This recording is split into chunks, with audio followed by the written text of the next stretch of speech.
राधे राधे दोस्तों, कैसे हैं आप सब। दोस्तों, एक प्रेत ने एक संत को कराए भगवान के दर्शन। कैसे कराए, क्या ये संभव है? बिल्कुल संभव है दोस्तों। नंद गांव में एक संत रहा करते थे।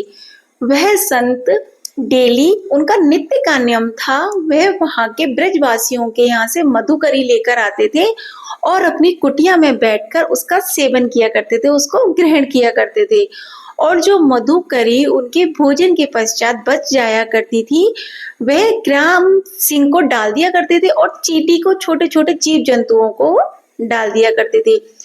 इसी तरीके से काफी समय तक समय व्यतीत होता रहा। तब पश्चात संत कुछ दिनों के लिए बाहर चले गए। जब वह बाहर से वापस लौट कर आए, 3-4 दिनों के बाद में, जब वे वहां से लौट कर आए और अपनी कुटिया में बैठे थे, विश्राम कर रहे थे, तभी वहां पर उनको किसी के रोने की, किसी को विलाप करने की आवाज सुनाई दी। उन्होंने अपनी कुटिया से बाहर आकर देखा कि आसपास कोई भी नहीं था, लेकिन रोने की आवाज आ रही थी। तभी उन्होंने उच्च स्वर में कहा कि यहाँ पर कौन है, कृपया करके आप सामने आइए और आप क्यों रो रहे हैं, ये बताइए आकर मुझे। तभी वहां पर एक दिव्य ज्योति प्रकट हुई। उस दिव्य ज्योति के प्रकट होते ही वह अपने स्वरूप में आकर उसने संत को प्रणाम किया और संत का बहुत आभार व्यक्त किया।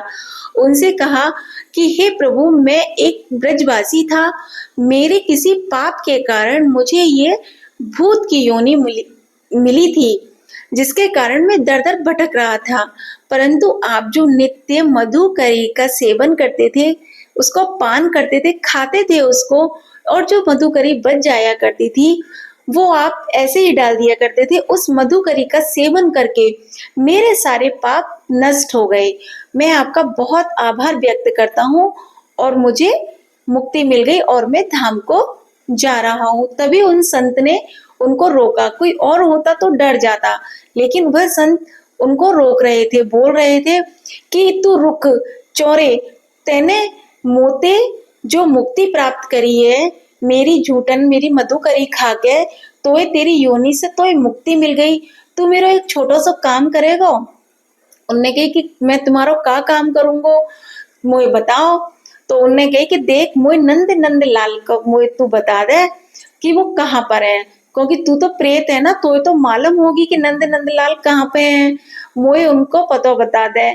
संत उस प्रेत के बहुत ही विनती करने लगे, उसके चरणों में गिर गए, उसके चरण पकड़ लिए और बहुत प्रार्थना करने के बाद में उन्होंने, संत ने उससे कहा कि मैं अपनो जितनो भी तप है सब तोय दे तू, और मैं प्रार्थना करूंगा कि तेरी पीढ़ी पीढ़ी दर पीढ़ी वो तर जाए, किसी को भी भूत योनि में किसी को भी जन्म ना मिले। मैं तेरे नाम को जप करूंगो, बस तू वो नंद लाल को मोए तू पतो बता दे। तब उस प्रेत ने कहा कि ठीक है, मुझे जे तो ना पता कि वो कहाँ पर है, लेकिन मैं इतना बता सकूं कि वो यहाँ आते हैं और उनके दर्शन मैं करा सकूं तुम्हें। तभी उन्होंने, होता है ना दोस्तों कि जो भूत प्रेत होते हैं वो लोग देवी देवताओं से, भगवान से दूर भागते हैं, तो उनको पता होता है कि कौन से भगवान इस समय कहाँ पर है। इसी तरीके से जब उन्होंने उसको, संत को बताया कि मैं आपको बता सकूं कि नंद नंदलाल यहाँ पे आते हैं, तब उन्होंने बताया संत को कि एक ग्वालो है, वो डेली हजारन की संख्या में अपनी गौवन ने चरावे के लिए लेके आवे, और उन गौवन में इतना बड़ा झुंड आवे, और उन्हीं झुंड में एक छोटा सा नन्हा सा बालक आते हैं और वे दूध को पान करके गैया को चलो जाते हैं। वो और कोई ना है, वो नंदलाल ही हैं। तो दोस्तों, पहले जो गाय थी वो हमारे नंद बाबा के वंशज, जो गाय थी उनके वंशज की, मतलब पीढ़ी दर पीढ़ी गाय उसी झुंड में आया करती थी, परंतु ये लुप्त हो गई थी, इसका किसी को भी ज्ञान नहीं था। तो उसमें एक गाय थी, वह गाय नित्य अपने दूध निकालकर आया करती थी। जो ग्वाला था वह वही सोच में पड़ता था कि इस गाय का दूध पता नहीं कहाँ जाता है और मैं इसको अब देखूंगा कि ये सारा दूध इसको को ले लेते, को जाकर दूध निकाल लेते हैं। परंतु एक बार जब ये चीज लुप्त होने लगी, तब भगवान ने स्वयं आकर बताया कि एक बार वे गाय गोवर्धन पर्वत पर जाकर, वहां पर एक गड्ढा था, वहां जाकर वे अपना दूध स्वयं ही निकाल कर आती थी। उसमें उन्होंने वहां जाकर देखा, जो ग्वाला था उसने वहां जाकर देखा, वहां पर नंदलाल का एक जो है हाथ निकला हुआ था, और कुछ ही समय के बाद में वो पूरा विग्रह बाहर निकल कर आया और उनके दर्शन हुए, गोवर्धन महाराज के दर्शन हो गए वहां पर। और उन्होंने बताया कि ग्वाले, जे गाय तेरी ना है, जे गाय तो मेरी है, जे मेरे नंद बाबा की और यशोदा मैया की गाय है। उन्हीं के पीढ़ी दर पीढ़ी वंशज जो है ये उन्हीं में ते है। जे गाय मेरी है, जा मारे मैं जाकर दूध को पान कर तू, जा पे तेरो कोई अधिकार ना है। ऐसा कहकर जब ये बात पता चली, तो दोस्तों आज भी वृंदावन में, नंद गांव में उन गायों की पीढ़ी दर पीढ़ी आज भी मौजूद हैं। ऐसे ही वह संत ये जानने के लिए कि इस गाय के झुंड में कौन सा बालक दूध को पान करवे आते, वे एक झाड़ी के पीछे जाकर छुप गए। जैसे ही गायों का झुंड आया और उस झुंड में एक छोटा सा नन्हा सा बालक छम छम करतो भयो, नैन बाके कटीले, मतलब इतने चंचल थे कि वो एक जगह टिक ही नहीं रहे थे। चाल उनकी इतनी मधु मोहने वाली थी बहुत। जैसे ही संत ने उनको देखा, सोचा कि मैं इनको जाकर पकड़ लूं। फिर उन्होंने सोचा कि क्यों ना मैं इनको पहले दूध का पान करने दूं, मतलब इनको उनका पेट भरने दूं, तब मैं इसके पश्चात मैं इनको पकड़ूंगा। जैसे ही वह गाय के थनों से वे कृष्ण भगवान जब लगे, इस तरीके से वो लग गए जैसे कि एक बंदर होता है और अपने माँ के थन से लगकर चुपका रहता है, चुपक कर दूध पीता है। इसी तरीके से वे छोटा सा नन्हा सा बालक गाय के थन से लगकर अपना दूध पान कर रहा था। और दूध पान करने के पश्चात जैसे ही उन्होंने अपना मुख पोंछा, मुख साफ किया, वैसे ही उन्होंने संत ने जाकर उनको भागकर पकड़ लिया। पकड़कर उनके चरण पकड़ लिए। तभी वे छोटा सा बालक बोला, अरे बाबा जी क्या कर रो है, छोड़ मेरे पामन ने, कम वो पकड़ के ले जाएगा तू। और उन्होंने एक साधारण बालक के भांति शोर हल्ला मचाना शुरू कर दिया, जैसे कि ये बाबा उनको जबरदस्ती अपने साथ लेकर जा रहे हैं। परंतु वह बाबा बोले कि अब मैं तुम्हें ना छोड़ूंगा, तुम मुझे बड़ी मुश्किल से मिले हैं, अब तो मैं तुम्हें कहूँ कीमत पे ना छोड़ूंगा। और वह बहुत जोर जोर से चिल्लाने लगे, और वह बालक छोटा सा बहुत तेज तेज चिल्लाने लगा, अरे मोए बचाइयो रे, जो मोए बाबा पकड़ के ले जाएगा। मतलब साधारण बालक की तरह वह व्यवहार करने लगे। तभी वहां पर बहुत सारे लोग इकट्ठे हो गए। सब ने कहा कि बाबा जी छोटो सा ब्रजवासी है, पता ना कौन को बालक है, और तुम जा तरीका से चो पकड़ रखो है, तुम छोड़ दो। तब संत ने कहा कि जो कोई बालक ना है, ये तो नंद लाल है, अब मैं इनको ना छोड़ूंगा, अब तो मैंने अपने संगी लेके जाऊंगा। तभी वह समझ गए, वे स्वयं भगवान थे, कृष्ण भगवान थे, वह समझ गए कि अब इनके हृदय में मेरे लिए मोह, सच्चा जो होता है बिल्कुल भेदभाव से परे, ये मोह इनके अब प्रकट हो गया है, ये मुझे अब नहीं छोड़ेंगे। तभी उन्होंने अपना हाथ उनके सर पर घुमाया और अपने रूप, विग्रह रूप का उनको दर्शन दिया और अपने गले से उनको लगा लिया। गले से लगाने के बाद सीधे अपने साथ ही उन संत को वे धाम में ले गए। तो दोस्तों, आस्था ये सब इन चीजों से परे है। अगर हमारे हृदय में किसी को पाने की इच्छा है और उसके सिवाय हम किसी को भी नहीं पाना चाहते, तो वह हमें अवश्य एक दिन प्राप्त होता है। चाहे वह मानव हो, इंसान हो, अगर हमारे अंदर लालसा है तो उस चीज से हमें प्रेत भी हमें मिला सकते हैं।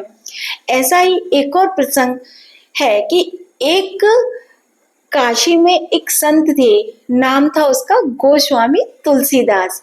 वे तुलसीदास जो थे वह मतलब 80 घाट पर बैठकर रामायण किया करते थे। रामायण किया करते थे वहां पे, और नित्य अपने कर्मों से मतलब निवृत्त होने के लिए वे जंगलों की झाड़ियों में जाया करते थे।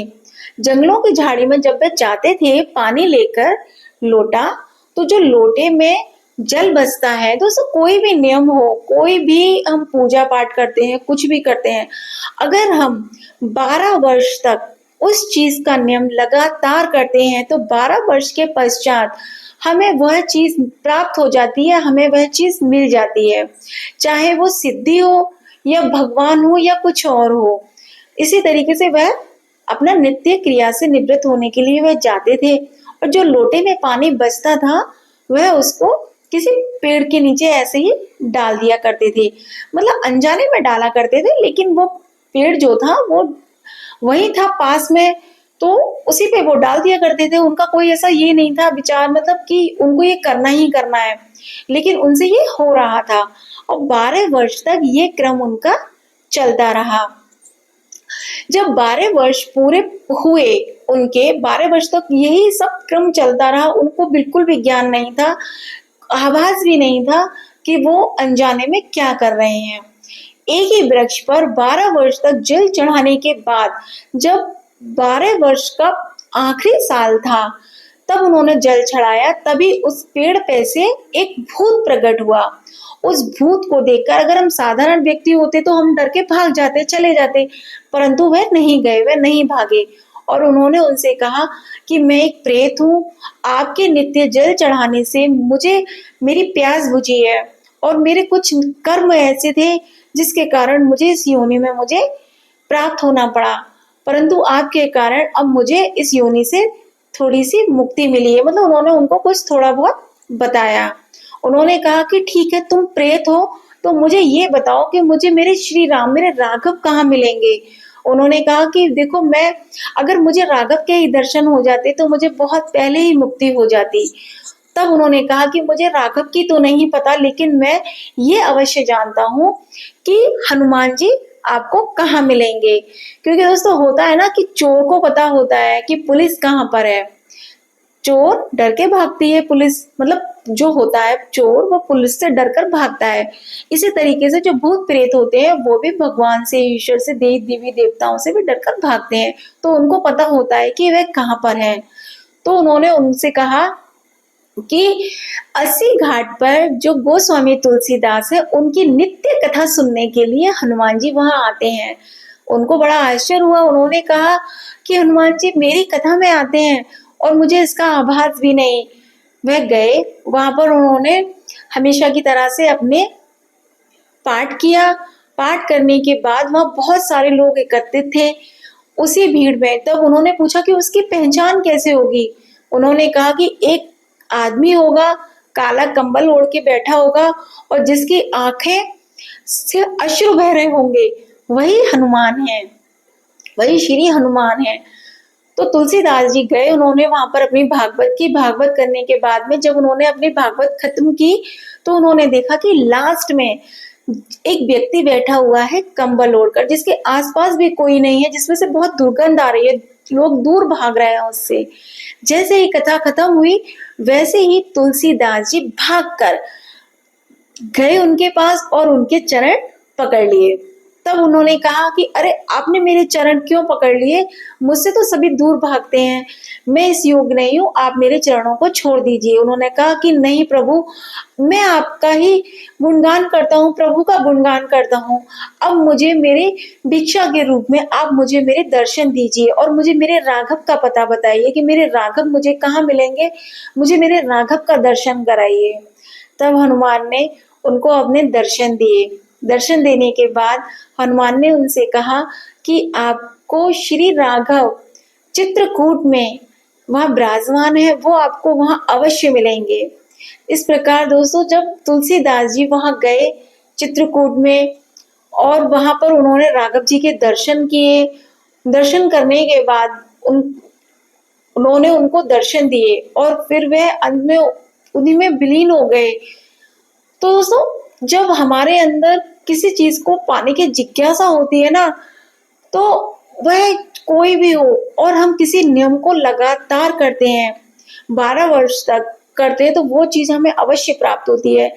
हमारी निष्ठा, हमारी श्रद्धा, हमारा विश्वास और हमारी सरल सहज स्वभाव भी हमें हमारे प्रभु तक हमें लेके जाता है। बस यही है ईश्वर के पहुंचने का मार्ग। तो प्रेम से बोलिए जय श्री राघव, जय श्री राधे कृष्ण, राधे राधे, जय श्री राधे।